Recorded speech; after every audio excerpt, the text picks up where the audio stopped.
Jake had spent most of his life in the open plains, living as a cowboy, never tied down by anything or anyone. His only company was the wind, the sky, and the quiet of the wide, empty land.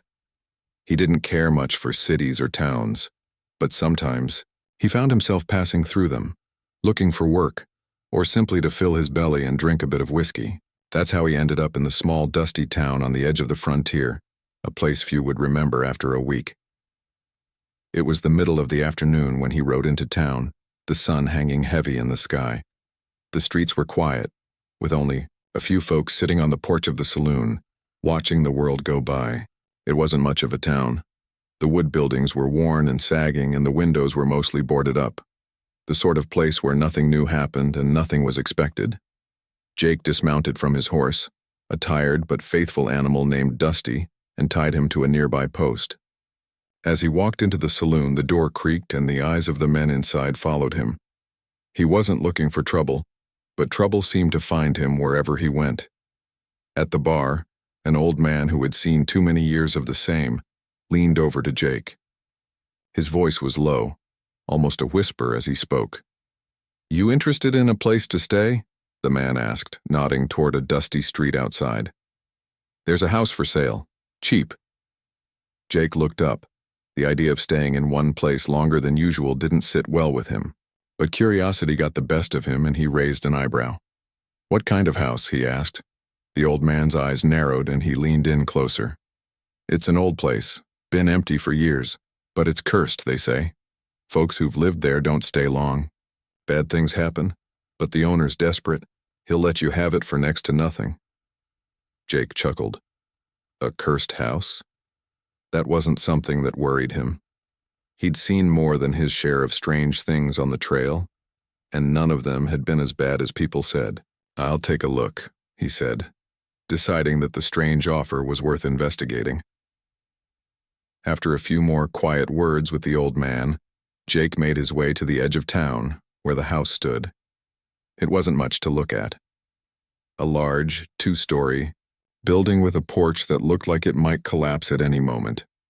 The windows were cracked and dirty, and the door hung crooked on its hinges. It had the look of a place forgotten by time.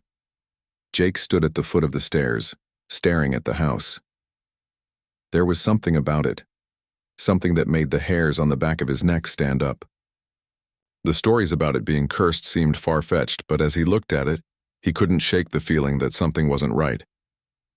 The sheriff came out to meet him, a man with a heavy coat of dust on his shoulders. He was a big man, his face lined with the weight of responsibility. "You the cowboy interested in the house?" the sheriff asked, eyeing Jake carefully. Jake nodded. "I hear it's cheap. I'm not one to shy away from a deal." The sheriff nodded slowly, his eyes never leaving Jake. "It's yours if you want it. 50 cents. But I'll warn you, the place isn't normal. Strange things happen there. People say they hear voices at night. The last folks who lived there up and disappeared. No one really knows what happened." Jake shrugged, tossing a coin onto the sheriff's hand. He wasn't one to believe in ghost stories, and 50 cents wasn't going to break him.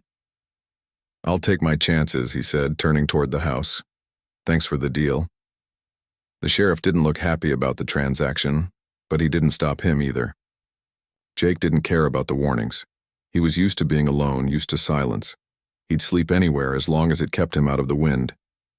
As he entered the house, the first thing he noticed was the smell, old, stale air mixed with the scent of wood and dust. The floorboards creaked under his boots, and the dim light of his lantern cast long shadows on the walls. The furniture was old and covered in sheets, forgotten by time. Dust floated through the air, dancing in the light like ghosts of the past. Jake walked deeper into the house, taking in each room, trying to figure out what made this place so unappealing. The walls were cracked and peeling, the windows boarded up to keep the world out. There was something about the stillness in the air that was unsettling, like the house itself was waiting for something, or someone. He moved up to the second floor where the bedrooms were, and pushed open the door to the first room. It was empty, except for an old bed, its frame sagging under years of neglect. He didn't mind. It was just a place to sleep. He threw his bedroll onto the floor and settled down for the night. But as the hours passed, Jake couldn't shake the feeling that he wasn't alone. The house seemed to groan and shift around him, as if it was alive, breathing in the night.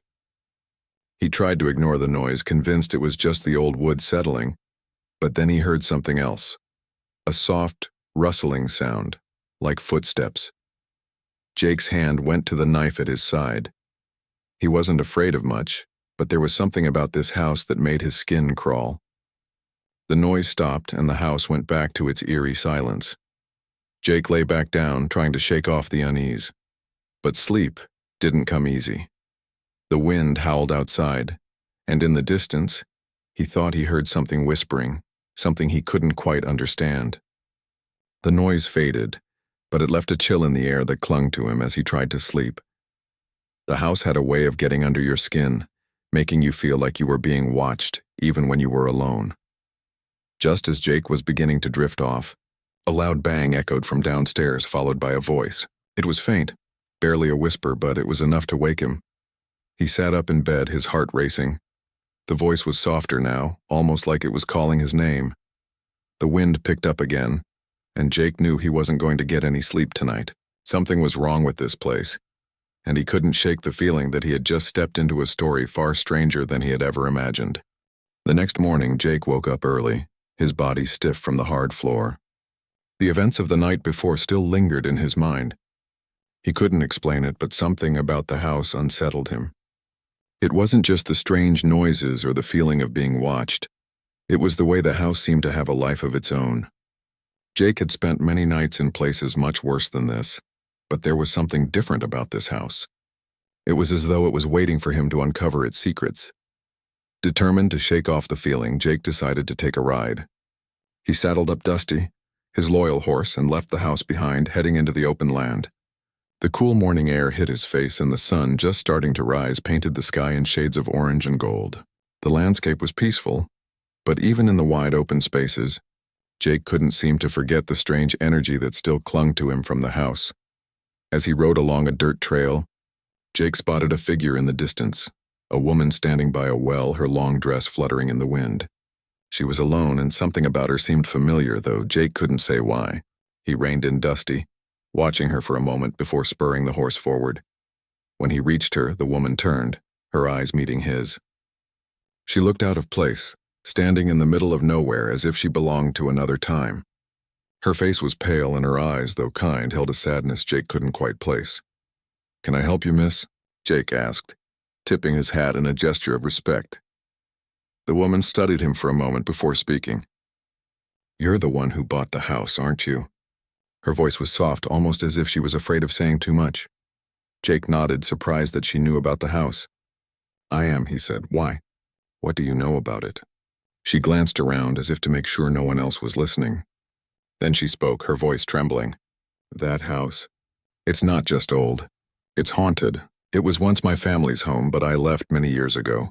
I couldn't stay after everything happened." Jake frowned, unsure if he should take her seriously. "What happened?" he asked, his curiosity piqued. The woman took a deep breath as if the memory was too painful to recall. "My name is Amelia. I lived in that house with my family when I was a girl. We were happy at first, but over time, strange things started to happen. At night, we heard voices. Things moved on their own. Then one by one, my family disappeared. My parents, my siblings, they were gone. I was the last one left. I couldn't stay after that. I had to leave." Jake listened intently, though part of him was skeptical. He had heard stories like this before, ghosts, curses, and haunted houses. But there was something in Amelia's eyes that made him believe she wasn't lying. She had seen something terrible, something that had changed her forever. "What about you?" Jake asked. "What brought you back?" Amelia looked at him, her eyes filled with sorrow. "I don't know. I've tried to move on, to forget about the house, but it keeps calling me back. I can't explain it. It's like the house has a grip on me, like it's pulling me toward it. I've tried to stay away, but here I am." Jake didn't know what to say. The stories of the house being cursed had always seemed like tall tales to him, but the way Amelia spoke made him wonder if there was some truth to them after all. He glanced back toward the house, now visible on the horizon. "Maybe we should go back," he said, his voice uncertain.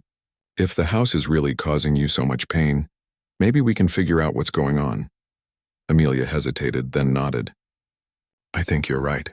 But be careful, Jake. The house, it's not just a building. It's something darker, something that wants to keep its secrets hidden. Together they rode back toward the house, the silence between them heavy with unspoken thoughts. As they approached the property, the house seemed to loom larger, its decaying frame casting a long shadow over the land. The wind picked up, swirling dust in the air, as if the house itself was reacting to their presence. When they entered the house, Jake immediately felt the temperature drop. It was as if the air itself had turned cold, the warmth of the morning sun forgotten the moment they stepped inside. The house felt alive in a way that unsettled him, as if it was waiting for them to make the next move. They made their way through the rooms, searching for any clue as to what had happened to Amelia's family. As they walked through the hallway, Jake noticed strange symbols carved into the walls, symbols he hadn't seen before. They were old, worn with time, but still clearly visible. Amelia stopped in front of one of them, her face paling as she traced the shape with her finger. These symbols, she whispered, they weren't here when I left. They weren't here when I was a child. Jake turned to look at her. What do you mean? Amelia's eyes were wide with fear.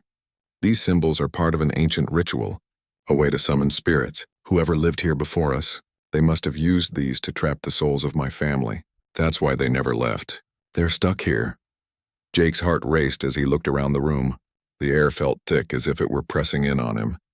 He could hear the whispers again, faint and distant, coming from the walls. He couldn't understand the words, but he could feel the weight of them, like a heavy hand on his chest. Amelia stepped back, shaking her head. We need to stop this. We need to find a way to break the curse. Jake nodded, determination settling over him. He wasn't about to let a haunted house or whatever it was defeat him. He would help Amelia no matter what it took. He had come here for answers, and now he was going to find them. As they searched the house, they found more clues, old letters, journals, and scraps of paper that told the story of the house's past. They pieced together the history of the curse, discovering that it had started long before Amelia's family had ever moved in. It was as if the house itself had been built on a dark foundation, one that had been waiting for the right moment to strike. Finally, they found the heart of the curse, a hidden room beneath the floorboards sealed away from the rest of the house. Inside, they found a stone altar, stained with what looked like blood. Amelia gasped as she saw it. This is where they trapped the spirits. Jake stepped forward, his hand reaching for the stone. He felt a strange power radiating from it, something dark and cold. He knew that breaking the curse wouldn't be easy, but he was ready to face whatever came next. Together, he and Amelia would put an end to the house's dark hold on her family and the land. As they stood together in the heart of the cursed house, Jake realized that his life had changed forever. He had come to the frontier as a lonely cowboy, but now, with Amelia by his side, he had a purpose, and he wasn't going to let anything stand in his way.